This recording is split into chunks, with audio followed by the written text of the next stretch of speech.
this season, you've addressed every issue, and it's done in a way where it's real. Like, we're going to laugh, we're going to cry, it's going to be some hard times. Right. We're going to dig through some stuff we're not going to solve. Some stuff is not going to get settled because that's not real life. Like, you can't settle the issue in 37 minutes. It's not going to happen. So breaking character, how often does it happen? Because I can only imagine. Day. One time, all time. Oh, bruh. Because, you know, Pat, man, hey, man, that's a fool, man. That girl,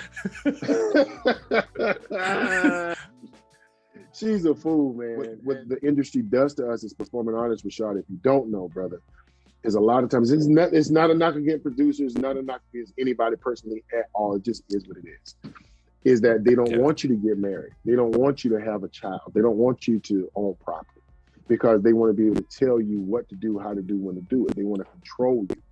You know what I'm saying? Yeah. And I'm here to say that I'm a human being and I want to live my life and do my craft at the same time. Why can't I do that? Why can't I have that? Why can't I be a Renaissance artist and be a producer, writer, director? Why can't I do all these things? Why have to be governed by somebody to just tell me what to do? Right. Because I don't have these other responsibilities that I want as a human being, as a man. I want to be a husband. I want to be a father. I want those to be my priorities. You know what I mean? So this is J. Bernard Calloway with the Miss Pat Show, and you're now tuned in to SUAVV Session.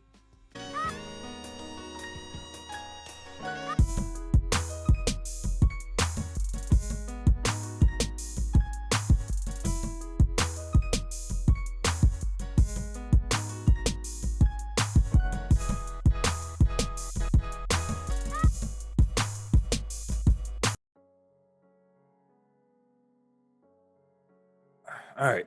So childhood, where'd you grow up at? What was childhood like? Oh man. I was born and raised in Fort Lauderdale, Florida. My father was into doo-wop and R&B. He had his own singing group back then. He used to sing with the Flamingos. And he had his own group called the Latitude Band, which he formed in Fort Lauderdale, even though he's from Haines City, Florida, which is Central Florida around Orlando so well, but he was raised in Dade County in Miami. My mom, also, she's from Pompano Beach, Florida, born and raised, but it's the contrasting side. She's the gospel. She's the missionary. She's the religion. So I had the best of both worlds, man. Growing up and just hearing that music all the time, the instruments and things of that nature in Fort Lauderdale, Florida, on both sides of the family, to be honest with you. Church on mama's side and all the rest of the stuff on dad's side, you know. It was a nice little splice, but you know, mama wasn't having it. Boy, how your players in your play? You been with your daddy, huh? Yeah, mama, it's just music. Boy, don't get slapped, you know. You know what I'm saying? That's that old school stuff. You know. Growing up in Fort Lauderdale, brother. Those both sides of the world. I'm athletically inclined. I played football all the way through college at Alabama State University, where I got my BA in theater and a minor in print journalism. And actually, I didn't even encounter acting until I got to Alabama State University, brother. I was singing on campus with a group I had formed. And a young lady was casting a show. It was called Gospel at Colonus, which is an adaptation of the Greek tragedy Oedipus. And she's like, hey, you know, I need you to come on in, sing a song, Acapulco. You know, that's acapella, you know, black Acapulco. And do this thing called a monologue. I was like, what's a monologue? You remember your Easter Sunday speeches? Oh, that. Okay. The Easter Sunday speaches. Come on. Back to church. That's right. Hey, it always go back to that foundation, Doc. Back to church. That was actually the first stage. And football was the second stage. Yeah. Yes, sir. Okay, we're at Alabama State. We're on campus. We're at 915 South Jackson Street in Montgomery. Okay, so which is a historically black college university for those that don't know. For those that don't know, yeah. Right, yeah. We play schools like Grambling, Southern, you know what I'm saying, Jackson State and all those folks like that. We're part of the Southwestern Athletic Conference. Okay. But yeah, man, listen, long story short, brother, I fell in love with being in a play and bringing presentation with this group of people on stage. And, you know, to me, that stage is like church, and we all preachers and deacons and missionaries up there preaching his word to the masses and evoking consciousness and stuff. And at the time, I was still playing football. I was on football scholarship, and my coach did not like that because it was, it was taking him a lot of time in the theater. And he knew Dr. Stewart. Dr. Tommy Tania Stewart was artistic director at the time, who was my mentor, who planted the seed in me to do what I'm doing. And she knew Coach Markham, Houston Markham at the time, and he continued to rest in power, was the head coach of Alabama State football. And he noticed that I was spending a lot of time over there, and he already heard through the grapevine my work that was going on. They saying, shit, Calloway, it's over there in that theater. the theater. That's right. When you gonna get your ass out on the field? So long story short, man, things didn't pan out for the football program at the time, and as they say, that was the history of it right there, man. And from then on, I continued to be in shows at Alabama State University and being a part of the Irene Ryan candidacy program, which a lot of undergraduate programs go through with students that excel in the arts as far as acting is concerned. And then, from there, I went to grad school at Brandeis University, got my MFA in acting, and cut to 2000 when I moved to New York, and I've been here ever since. So. And you can't really breeze over, cut to New York. You went to New York and got on Broadway. No, heck no. I ain't go to New York and get right on Broadway. No. It did not work that way. So not right away. It's just no, not right away. No, not right away. Heck no, man. I earned my stripes, brother. I did a lot of regional theater. First of all, I waited a lot of tables. I catered a lot. I did telemarketing, little small jobs that one would do in this profession. And you get to New York to make ends meet, right? But I did a lot of regional theater work. That's theaters across the United States of America. And I dibbled and dabbled a lot into the soap operas back then. I don't know if you remember One Life to Live, All My Children's. You know what I'm saying? Yeah. All that.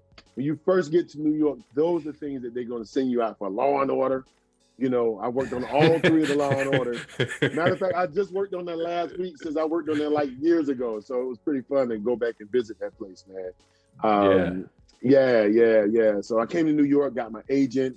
My first Broadway gig was with the show called Memphis the Musical that I originated the role in from 2003 all the way to 2008 before we got to Broadway in 2009. So sometimes you see how long that trek can be before a show even gets to Broadway, all the changes and people investing and things of that nature, just getting it right before it gets to this stage of the Great White Way. You know what I mean? Right.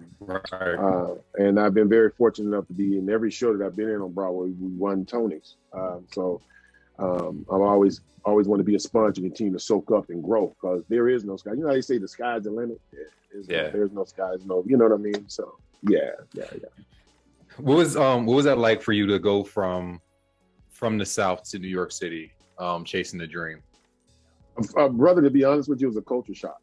And what I mean by that, the culture shock really came from how people treat one another. We had this thing in the South called Southern hospitality. Your mama, you see somebody staring at you like this, you speak, right? You don't just standing to look at them, that's rude. That's just one example of what I ran into moving into a place like New York. It's moved so fast, everybody's going nowhere fast. But everybody moving, going here and then, at home, we get stuff done. We just go at a slower pace and we make sure everything is right. And there's a, deliberate specificity to what we do and how we do it versus running over and trying to, glossing over real quick. The next thing you know, you got to go right back over and do the same thing again and get it right. My mom do it again. Say, that's right. Lazy man worked the hard way. You know what I'm saying? You know what I'm saying, bro? I like that. So I had to learn, man. I learned a lot. I've been able to work with some really great people, man, Rashad. I worked with Denzel Washington and Tony Scott gave me my first movie with Pelham 1, 2, 3. Working with Miss Felicia Rashad. She played my mom in this play called Head of Passes that Terrell Alvin McCraney wrote, who won the Oscar for Moonlighting. I don't know if you remember that. Absolutely. And Miss Felicia played my mother. We did it at the Mark Taper Forum in the Mark Taper Theater, in LA, and also at the Public Theater here in New York City. And nice. I also got a chance to work with Bryan Cranston on Broadway in this piece called All the Way about the Lyndon B. Johnson story. him coming into the presidency after John F. Kennedy was assassinated is basically where the story starts. And I got the chance to play Ralph Abernathy, who went to Alabama State University also. You know what I'm saying? All of these people are human beings, brother. All the people I just mentioned, you look at these people like, oh my God, they're so big, they're so huge, they're icons. Oh my God, but they're human beings and they're so approachable. And they have conversations just like you and I having right now. You know what I mean? And that, man, you just don't know how that just released me to believe that it is attainable, that there are actual real people out there that actually believe in the reality of the world that we're living in versus living in their own stratosphere and people, rotating around them versus us rotating together. You dig what I'm saying? Yeah. So that's truly a blessing, man. So. Yeah, I always say that people in the entertainment field are the same as everyone else. It's just their job is in front of you. Like, man, that's well put, brother. That's well put. Yeah, it's just you're just watching them work. That's right. So you can be a great banker or a great finance person, and it's just that we're not watching you do your thing. But right. If somebody sat and watched you do it, then they'll admire you as well. It's a different platform. Very true. Very true. Yeah, the scope is continuously on you, and that's I think that just comes with the territory. It's all about how you handle it, That's why I aspire to be like folks like, one of my favorite artists, brother, is Don Cheadle, Jeffrey Wright. These brothers do impeccable work, but they get paid too, right? Yeah. But, they're approachable. Like I remember interviewed Don Cheadle did one time, bro. He said, I still take my kids to school and drop them off. Now, I don't have bodyguards and all these type of things like that. And that made me just go like, wow, it can be done. You can live a quote unquote normal life and excel in this business at the highest levels. I just think it's all about the perception that you give people of who you are. You know what I'm saying? And what you want them to be with you versus trying to put on to impress and validate and things of that nature. Nelson Mandela said, don't make yourself small in the room to make people comfortable around you. Just be yourself. And if people don't accept you for who you are, then guess what? I don't think you were meant to rock with them. So don't wish them no bad luck. Just be like, hey, I'll let you, bro. I got to go over here and I got to go over here and cook this bacon, man. You go ahead. So my friend, one of my friends said, "Yeah, you need to go make sure light and refrigerator is still working." So I'll talk to y'all later. You know what I'm saying? One of my favorite go-tos is like, "Hey man, I'm about to shoot. Me and Rashad, we about to go play some. We about to go play some golf on the moon, man. I don't know when it's gonna be a minute. It's gonna be a little while. It's gonna be a little while, man. Don't look for me because I ain't looking for you. So, but it takes maturity to get to that point, and it takes a understanding of yourself to be comfortable enough to understand everybody don't have to like you, and it's okay. Yeah, everybody doesn't have to like me. I don't have to get along with everyone. All I gotta do is be respectful, and we can all live. Hey man, you could drop the mic on that. You could drop the mic on that, Rashad. That's it right there, man. Miss Pat. Yes. The show, when I first watched it, my mouth was wide open. The first episode, first season, and I was like, Lord have mercy. Like, I've never heard this much cussing on television in my life. It's like what you realize is this is us. Like, she is a family member of mine. Like, it's just that's us. That's the dynamic of us. What I love what y'all do is, especially this season, you've addressed every issue, and it's done in a way where it's real. Like, we're going to laugh, we're going to cry. It's going to be some hard times. Right. We're going to dig through some stuff. Some stuff we're not going to solve. Some stuff is not going to get settled because that's not real life. Like, you can't settle the issue in 37 minutes. It's not going to happen. That's so right. Sometimes it takes a long time to get over something. Like when the drug situation in the last season, you come back on the first season. Situation with Junebug? Yeah. So you come back, you in that last season, you kick the sister out the house. Oh yeah. End of the season. You come into the next season, it's like that was months ago. Like, when are you gonna let this go? And it's like, oh, there's been a period of time in between this, and there's still a fight. Like, there's still a disagreement. So it shows that, yeah, this happens, and eventually we'll get there, but we're not going to just be mad and then be good the next moment, because that's not healing. Very true. And y'all, everything from, oh my God, the end of, I don't want to tell the end of last season. That's all, that's all right, because check it. Season 1 and season 2 in the can is out there in the streaming field now. So people can still, catch it on YouTube Plus. Yeah. So you can speak on it now. So season 3 is a different horse, it's a different color. So I mean, hey, I'm ready. I'm already ready for it. So let's let it happen. So two huge things that I think happened in this. First, the episode with you and your parents. There's father-son dynamics that are so destroyed, and you really don't know why. And there's always like something, and you're blaming, and you have no idea what the situation was. How hard was that episode? Because I was just sitting back like, and it made you emotional because you felt everything in that episode. No, brother, that's a really great question. And first of all, I want to give big ups to Debbie Allen, because she directed that episode. And Richard Lawson played my father. Janet Hubert played my mom. And the thing that the way my end to the episode is my own relationship with my own father. In that, when you're a child, things happen and no one explains to you why they happen or why they're not happening. And as you get older, these things are revealed to you, or you figure out what they are, right? And in your maturation and understanding what that is, you don't even understand that all through those years, how it's affected the individual mentally and psychologically, because you're growing up with these things, not really understanding why my father isn't present at my football games. Why is he not doing this? Why is he not doing that? Why, you know what I'm saying? And then you come to find out why, and it blows your mind that that's not even your bloodline right there. But this man has been loving you the whole time like he's your own. How do you deal with that as a human being, and understanding that your mom, who's supposed to be the closest thing to you, kept it like this the whole entire time, and I had to find out from the man that's not actually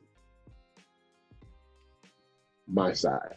You understand what I'm saying? Right. I had to deal with that myself, brother, in the sense of understanding, like my mama. I'm not afraid to speak about this now, because it's very therapeutic. What we speak about is very therapeutic, and the great thing about it is that you can put any ethnicity in our seats, in our story, and it's relatable. Like you said, it's related. You can put black, white, Jew, Gentile, it don't matter. It's human conditions that we're dealing with. You know what I'm saying? So for me, I'm just trying to understand why my mom and dad weren't married. Why I'm at my mama house during the week, live with my mom, and go to my daddy's house on the weekend. Or when I ask my daddy for something, he asked me, "Did you ask your mama yet?" I asked my mom, "Did you ask your daddy?" Right. I'm in college at Alabama State. Mama, I'm broke. I got to pay rent. I just had surgery on my knee from a football injury. Can you send me some money? Yeah. Send you some money. Don't hit nothing from 3 weeks. Then when you finally get the money, it's $20. Yeah. You see that reaction right there? See that right there, bro? And understanding when I got older why she did that, but then being devil advocate to her and to myself, I'm like, Dad, y'all couldn't explain that to me so I could understand? Because I spent a long time hating y'all when I didn't have to. Mad. Mad, upset. And so cut back to the scene, to that episode. It's like, what do I do with this now? Now, okay, thank you for telling me now. It's like, now, how do we continue? You guys are leaving. You're going back to where you're going. Now I'm here trying to figure this out for myself now, because I'm the one who's just been relayed the information. Y'all have known this for my whole entire life. And I think the crazy thing with that moment, it's not a small thing. It's like you're telling me that I'm mad at him and been mad at him because I thought that he was the one out here cheating and ruining our family. And now I find out that I'm someone else's child. Right. And you knew that before I was born. He knew that before I was born. And no one said anything. And now I'm grown with my own family. And my mama was the one that stepped out. Right. And now it's like, now I find out in an argument in a car with the therapist. Yeah. It's just like the dynamics of it was insane. And I think for me, the moment that resonated the most, and I loved it, when the therapist said, "Are you okay?" You said no. Right. And it's like you can see like the tremble, and it's like no. And it showed like, one, the honesty and the amazing aspect of what therapy can do for you. Right. And saying like it's going to take time. And now it's like, now I can actually hear this man across from me that I've been mad at my entire life. I'm hearing you, and I'm beginning to understand.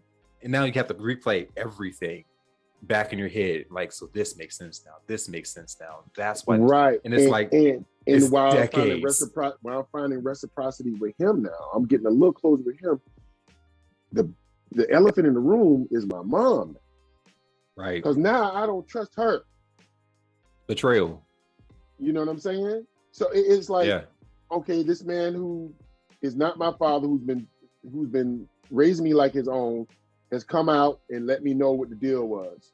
And he didn't want to tell me without her. But, you know, I'm like, Mom's not here. Let's be a man. Just let's talk about it. You don't need her to. Then he tells me, like, shoot, maybe I should have waited. But here it is. Now I got to go deal with her. I don't even want to talk to you no more. How do I trust you now? You know what I'm saying? So I'm praying that, you know, knock on wood, you know, the execs and the great creative team that we got with Jordan Cooper and Patricia Williams, all the great writers on the, you know, if there's a way in to find, you know, a closure for me and my family, my mom and my dad, and how do we continue? Because I think that's a great lesson for the masses. Is like, okay, once something is revealed to you, Rashad, it ain't just about the talking about it, it's in the doing of it now what do we do? I'm not going to sit here and be fake with you every time I come in. There's some things that's inside of me when I look at you that comes up that I need closure for. And if I don't get it, then this relationship is not ever going to be, it's not going to reach its potential at all. Yeah. You know, so how do we bridge that? That was a huge, that episode was heavy. Yeah, it was. And it's like it went off, and all you can do is just sit there and kind of like shake your head, press pause before the next one starts. And it's like, jeez. Yeah. And the brilliance of our show is, man, out of that type of material, then Jordan and those find a way to help us to laugh in the pain.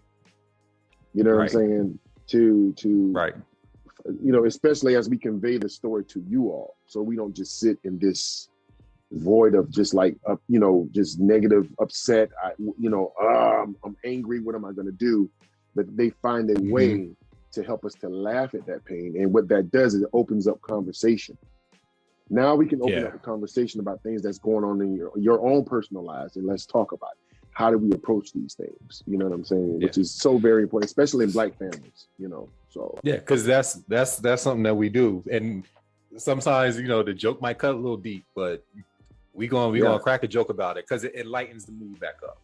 That's a little bit. It's like you can laugh a little bit right now. Okay, like, you know, when he said, you know, my dad's character Richard was saying, his character was saying, you know, once we go to therapy, you know, they be talking about you got to eat some pussy. You know, I fell out. That's that. How deep we've gone into and trying to find healing. Then here he comes. At the end, he was like, I still ain't eating no pussy. I still ain't. You know, in the car, like it's in the car after dropping the bomb. Yeah, it's like something that makes you like just giggle a little bit. And it's like, because that reminds you it's going to be okay. That's right. It's going to hurt, but it's going to be okay. And Debbie Allen, she's very specific in helping us to understand exactly, brother, what our characters are fighting for, so it can be clear to us. Because if we don't believe it, you ain't gonna believe it. You know what I'm saying? So yeah, big ups to Debbie Allen, man, for real, straight up. Yeah, that was an amazing episode. Question before I get to the next episode: breaking character. Yeah. How often does it happen? Because I can only imagine. One time, all time. Oh, bruh. Because Pat, man, hey man, that's a fool, man. That girl, she's a fool, man. And sometimes it's hard to get back into it sometimes because we having such a good time. And Jordan and Pat and the other creators, they'll throw lines at us during the live taping right in the moment. You know what I'm saying? So we got to take what they give us and put it in context of what's actually going on in the scene and make it happen. And as we trying to do it, ideas pop up in our head in the moment and stuff might happen. We sit there, look at each other and just fall out laughing. And then the audience will ride with us, and then Pat end up singing a song she can't sing. She'll start cracking. So the live tape is where you need to be. Oh, bruh, if you can make the live taping, oh my God, what an experience it is for audiences to come out there and see it, man. I mean, they really, truly enjoy themselves. I mean, eat your Wheaties before you come, because you're going to be there for a while. You know what I'm saying? But it's a taping. You deal with it. But see, you understand. You're not a normal person. You understand how it works. But for the normal cats that come up in there, thinking it's 37 minutes. Yeah. Think, oh man, we got 6 o'clock. We gonna be out there by 8. I'm like, all right. Yeah, we gonna be out here by 8. Yeah, man. Yeah, come on through. Yeah. Come on, yeah. 8's late. 8's late. Nah, we be done waiting for 8 o'clock. Yeah, man. We only do we only do 5 takes a scene, man. We be out of there quick. Right. So when the courtroom. Oh God! I saw. I'll rewound. Tommy Davidson made every single one of y'all break character. Watched it all the time. Surprised me when I first turned on the remote control. I said, "Oh my God, it's a rhinoceros in a wig!" But then I noticed you was a judge, and I've been watching it ever since. Look at the moment.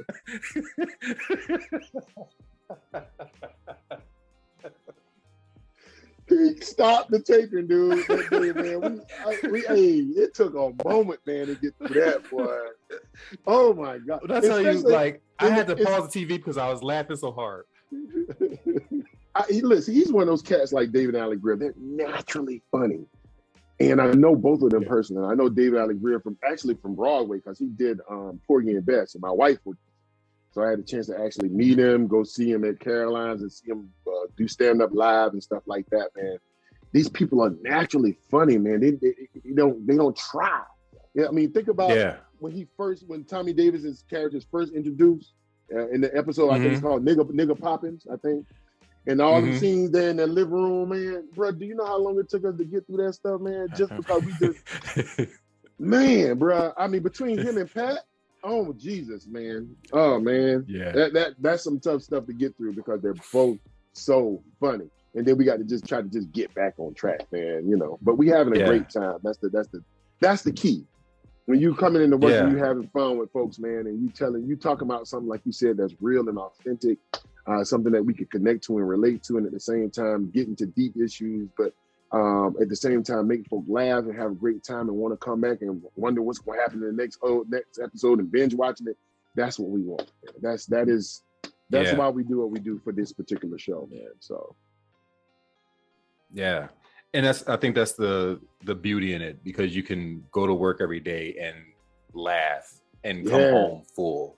Like, and it's Rashad, it's real too, bro. Like what you see us doing on TV, like. We generally really do like each other. We like being around each other.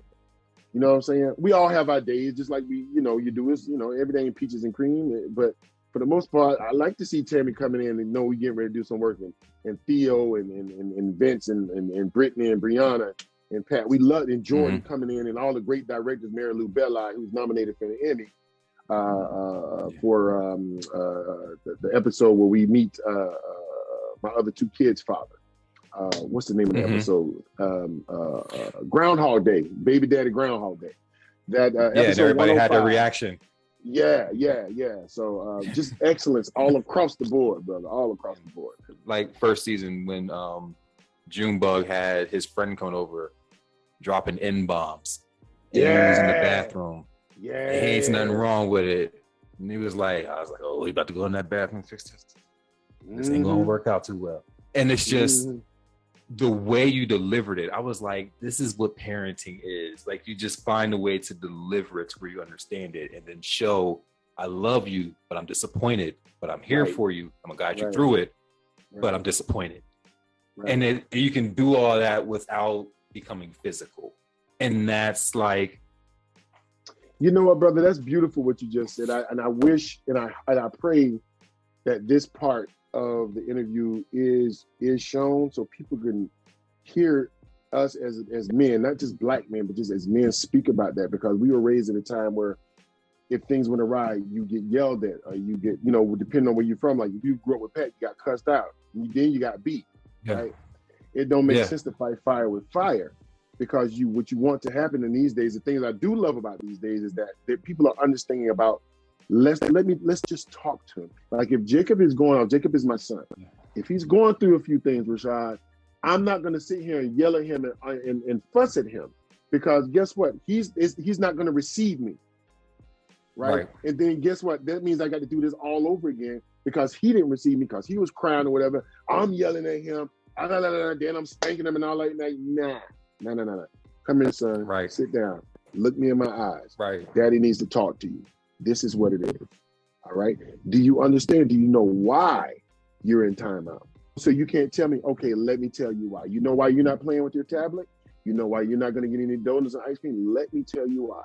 Now you know the why. So guess what? This is what we're going to take away from you now. Creating incentives. Right. You know what I'm saying? Right. Because he want to get that tablet back. He want to go to the park, ride on this scooter. He want to go play with his friends and go to the movies and go downtown to our Broadway shows to see our friends perform. He want to go do that. Right. You know what I mean? So I'm very glad to hear you say that. I really am, man. So, it's, and I always say, like, when everything and every punishment is a beating, all you're doing is making them not want the beating. So it's like, how do I avoid the beating? Not how do I fix what I'm doing? How do I avoid getting the beating? Because it's, again, you don't know what this one action may have trickled down effect. So that's right. Taking that $20 out of grandma's church fund, like you have no idea what that, like, there may not be another $20 to put in there. It may have been a commitment for this specific amount. Yeah. And now I gotta go and be embarrassed handing something in that wasn't there. You know what I mean? It's just, it's getting people to understand where it comes from. And for us, I know growing up, my mom saying she's disappointed was worse than the beating. So to say, I'm disappointed in you and I feel like I can't trust you, that was worse than taking the beating. Like, I'll take the beating. Like, don't tell me that you don't trust me or you're disappointed in something that I did, because now I'm trying to figure out how to fix it. So it's like, this is what the show does, brother. These conversations you and I having right now, bro, like straight up and down.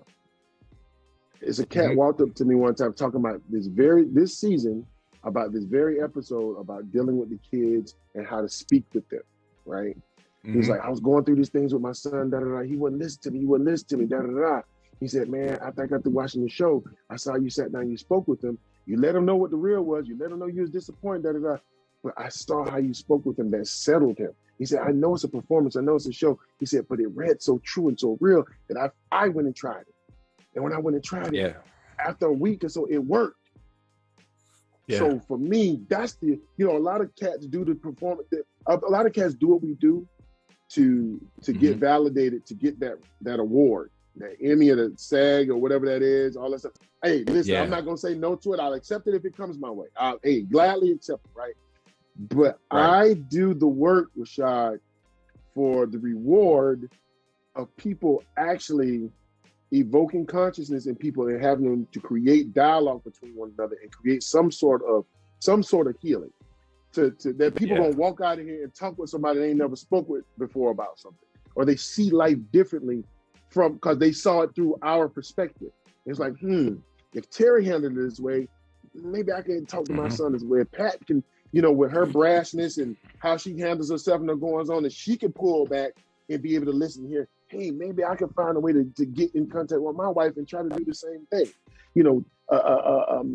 Denise is going through her addiction and stuff like that. She's fighting.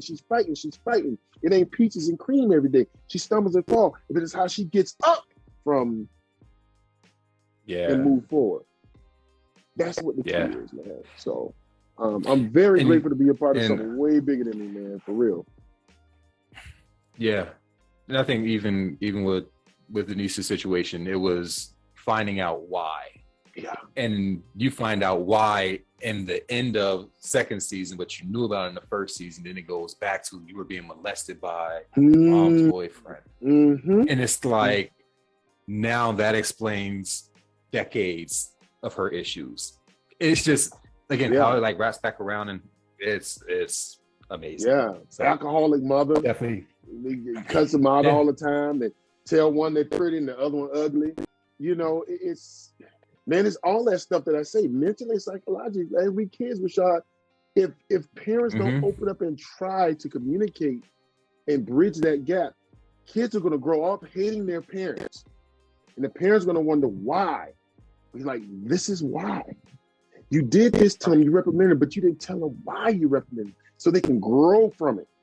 Versus sitting in it and marinating and then stewing in that crap, man, for years, for lifetimes, man. People die, Rashad, and go to their grave with unanswered, unsolved mysteries, unanswered questions, and it sucks. Mad. You know what I'm saying? So I charge you, Rashad. I charge you, even though you don't have a dog now.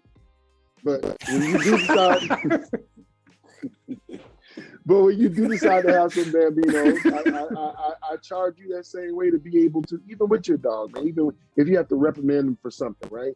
That you're able to sit there and let them understand why this is happening, so they can get it and grow from it. Versus, like you said, I'm scared of the whipping, when I should be scared of the situation and what happened. Right. That's what it should be. You know what I'm saying? So, yeah. Absolutely. Yeah. Mm-hmm. The abortion episode. Yeah. It's another one like you felt in your gut. Like that final argument closing out the episode, like you felt it. And I love how you guys approached every issue that's like currently resonating with everyone. So it's like, if you weren't talking about it, now you're talking about it. If you were talking about it, it's like you may see something in the show and it's like, see, that's what I'm talking about. That's the perspective I'm trying to get you to understand. It's like just the creative way of plugging all of that in what is it, 10 episode season? To put all of that in one season and hit every single current event that we're dealing with, and then close out a season. That is like amazing. And to do it seamlessly. That's that was amazing. I'm gonna say big ups to the folks that take it and edit it and give that final presentation that you all see. And understanding that that A through Y is where all the work is done. That Z is that product that you see at the end. And it's a lot of work that goes in. There's a lot of hours. It's a lot of sitting back rewrites and things of that nature that goes into what's going on. Just like you said in that last episode, it wasn't just about the abortion. It's what built up to that. It's Pat going away and not telling me nothing and just doing it as if I'm not even there. If it's and the stuff that I'm dealing with, being furloughed, trying to get back into the workforce, all these type of things. It's just a build up, and that was just a culmination of this one more thing that you did without me. When does that not happen in most families? You know what I'm saying? When that breakdown happens, even just in a regular relationship, but when the breakdown happens because one person is thinking one thing, the other person thinking the other thing, they're not listening to one another. And then next thing you know, everything just comes to a head. When you hit that one trigger, that's like, that's that boiling point right there. What do you do? How do you handle it? How do you come back from that? So, it went off. The episode went off, and that's when I realized that was the last episode. I was like, no, y'all ain't gonna leave me. y'all not gonna leave me like this for months. And it's just hey, you know what, Rashad, you know what, man? I wouldn't even tell some of the creators too, man. Producers be like, hey, maybe we should do like old school, man. Maybe we should have one episode per week.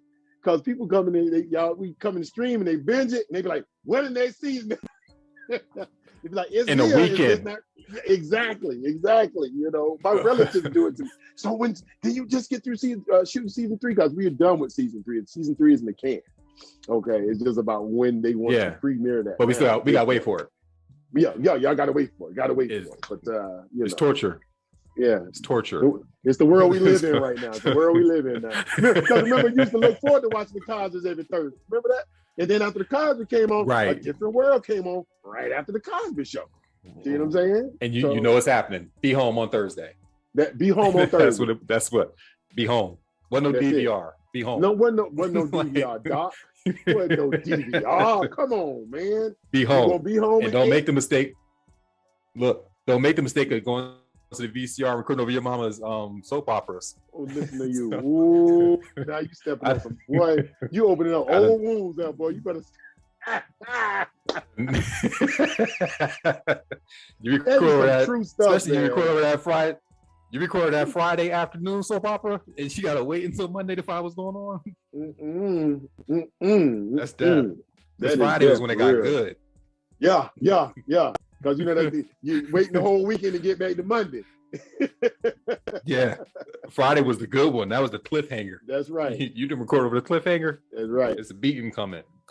So, you remember those beatings? See, for some of y'all, beatings. No, let me stop. I'm about to act the fool. I ain't gonna do that.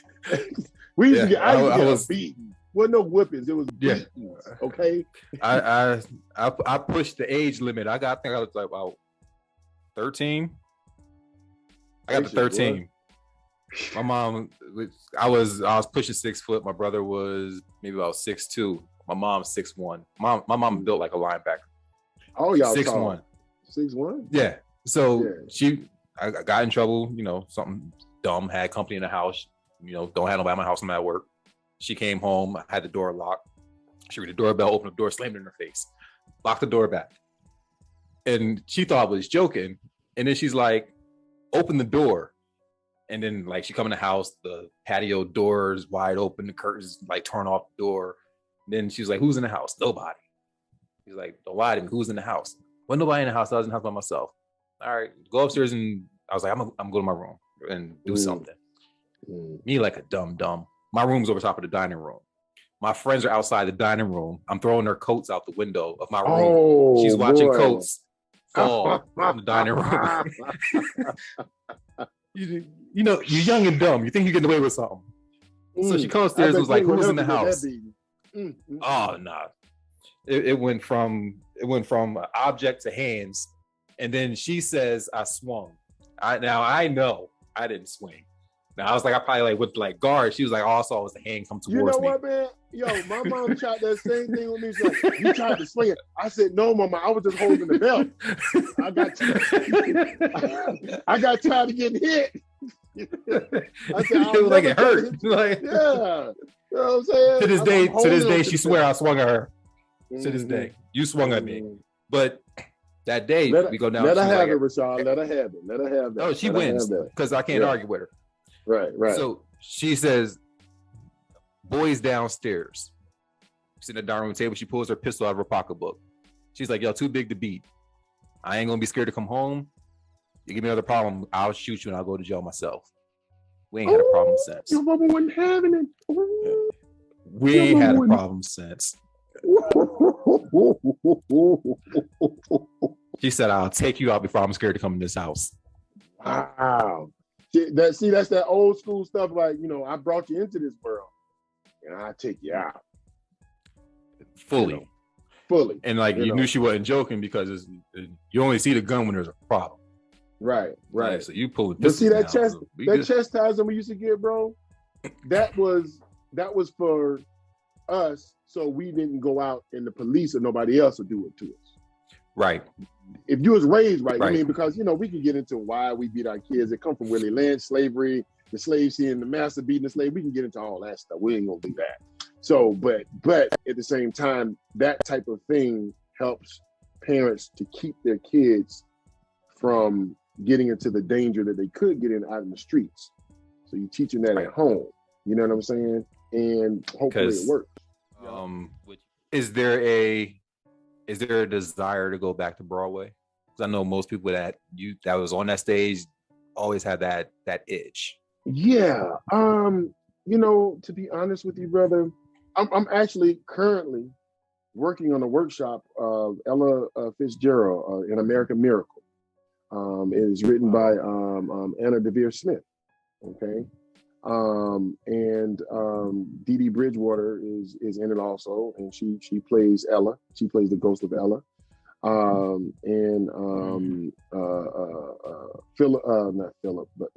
Phil McKinley is directing it. Okay.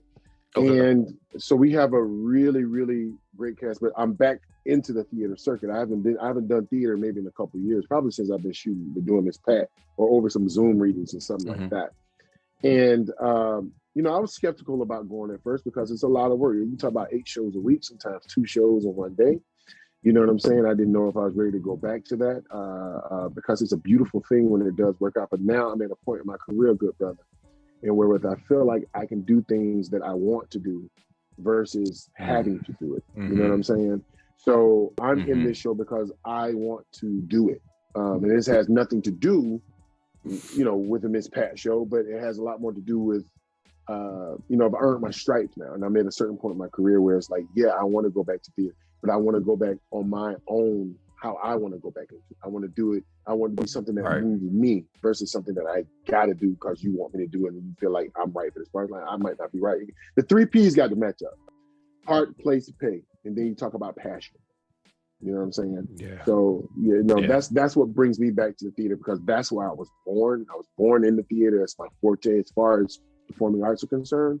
Definitely, brother. I would love to go back to the boards again, like right now where I am now.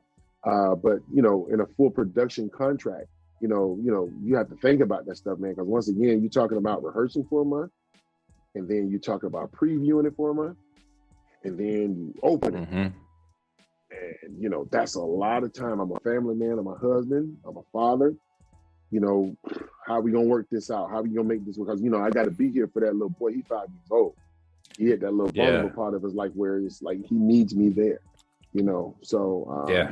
If it keeps me here in New York, I'll definitely do some theater. But if I have to go out of town and work somewhere, that's where I have to think about it. So depends on what it is. Got you. Yeah. What is 5-year-old, the first kid? That's my first kid. It's probably going to be our only kid. My wife is a performing artist herself. She sings with Vanessa Williams. She's also a phenomenal actress. She's actually she's getting ready to shoot a national SUAVV spot this weekend. She's worked with Nice. Marcellus on Broadway, After Midnight on Broadway. She has a movie that's coming out called Rittenhouse. It's going to be out real soon. So she got her hand in the cookie jar. And I always want to make her feel what the industry does to us as performing artists, Rashad. If you don't know, brother, is a lot of times it's not a knock against producers, not a knock against anybody personally at all. It just is what it is. Is that they don't want you to get married. They don't want you to have a child. They don't want you to own property because they want to be able to tell you what to do, how to do, when to do it. They want to control you.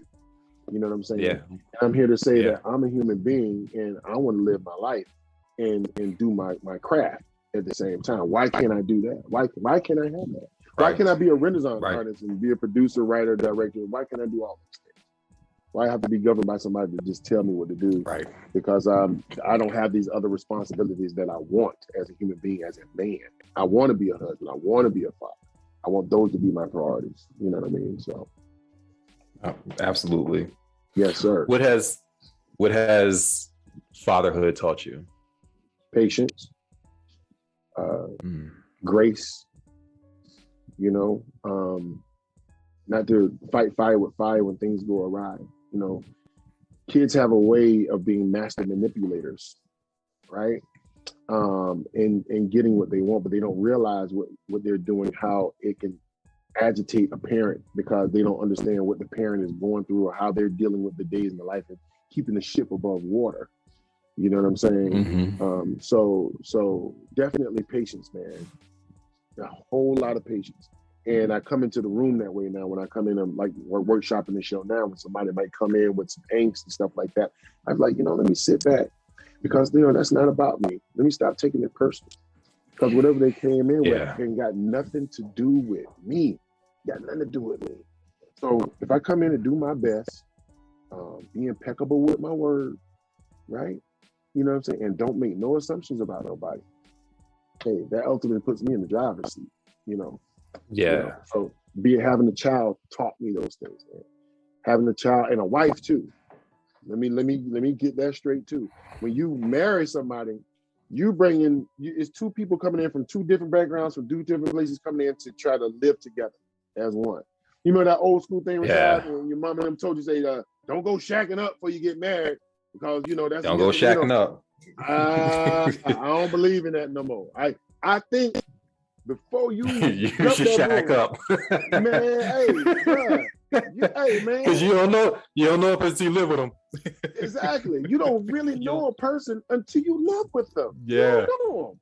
Yeah. So it behooves anybody to go live with that person, to see if that's what you really want to do for the rest of your life, man. It's nuances. There's it's the small stuff.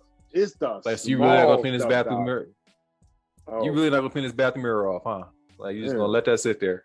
Okay. Oh, you ain't gonna wash those, huh? You just gonna leave them there because ain't nobody else coming behind you. You just gonna leave it up there. Oh, because you don't want to right now. You're gonna wash it later. Oh, okay. But I want to eat now. So right. So this mold on this food in the drawer down here, that tomato, you still gonna use it? Gonna eat it. It's black at this point. Right. It's black. You know them bananas you bought over there. They dying. You gonna throw them out? You gonna let the gnats just fester? Yeah. That's the reason there's gnats. Exactly. Yeah, it's not gnats. It's not gnats in the house because I opened up the door. That's not the reason why. It's those exactly. It's those onions. You can replant that onion at this point. I think it's fertile. Yeah. God is speaking in a today voice, y'all. Okay. That was back in the day. Today, in the world we live in, it's different. It's a different world. You can listen, man. Get to know the person you're gonna spend the rest of your life with, man. Because they might not be the person you think that they are. Amen. Amen. God is in you. Until we meet again. Amen.